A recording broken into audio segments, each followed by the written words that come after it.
ભારતીય સનાતન સંસ્કૃતિમાં તિથિનું વિશેષ મહત્વ રહેલું છે. ત્યારે રાજકોટમાં સર્વોત્તમ સેવા સંસ્થાન દ્વારા સનાતની તિથિ મુજબ સ્વતંત્રતા દિવસની વિશિષ્ટ ઉજવણીનું આયોજન કરવામાં આવ્યું છે. ગોંડલ રોડ પર આવેલા સર્વોત્તમ ભવેલી સ્થિત આ સંસ્થાન દ્વારા કેજી ધોળકિયા સ્કૂલના ઓડિટોરિયમ ખાતે રાષ્ટ્રભક્તિ સંગીત સંધ્યા મહોત્સવ યોજાશે.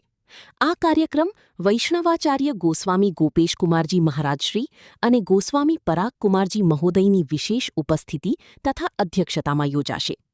આ મહોત્સવમાં પ્રખ્યાત ગાયક વૃંદ દ્વારા દેશભક્તિના ગીતો રજૂ કરી દેશના શૂરવીરોને અનોખી શ્રદ્ધાંજલિ પાઠવવામાં આવશે. આ અંગે સંસ્થાના અગ્રણીઓ રઘુરાજ સિસોદિયા, અશોક ગરાડા અને પ્રમોદ લાડાણી સહિતના મિત્રોએ અબતક મીડિયા સાથે મુલાકાત લઈ વિશેષ વિગતો આપી હતી.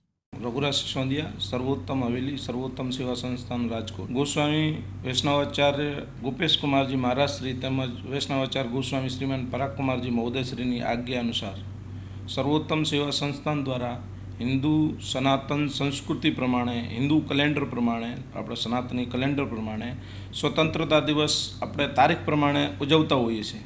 પણ જેની આજ્ઞા મુજબ સર્વોત્તમ સેવા સંસ્થા દ્વારા દર વર્ષે આપણા સ્વતંત્રતા દિવસની તિથિ અને મિતિ દ્વારા જે આપણે જેઠ વદ 14ને દિવસે આપણી સ્વતંત્રતા દિવસની તિથિ છે, તે દિવસે તારીખ 11/8/2026ના દિવસે આપણે ઉજવવા જઈ રહ્યા છીએ.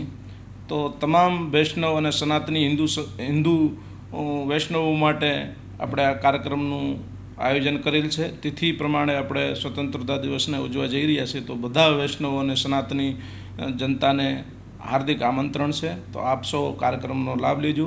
કાર્યક્રમ 11/8/2026 ધોળકિયા સ્કૂલની ઓડિટોરિયમની અંદર કાર્યક્રમ છે. રાષ્ટ્રીય સંગીત સંધ્યા અને સમય છે રાત્રે 9 વાગ્યાથી 11:30 વાગ્યા સુધીનો. તો આપ સૌ ધર્મપ્રેમી જનતાને કાર્યક્રમમાં ખૂબ ખૂબ જાહેર આમંત્રણ છે.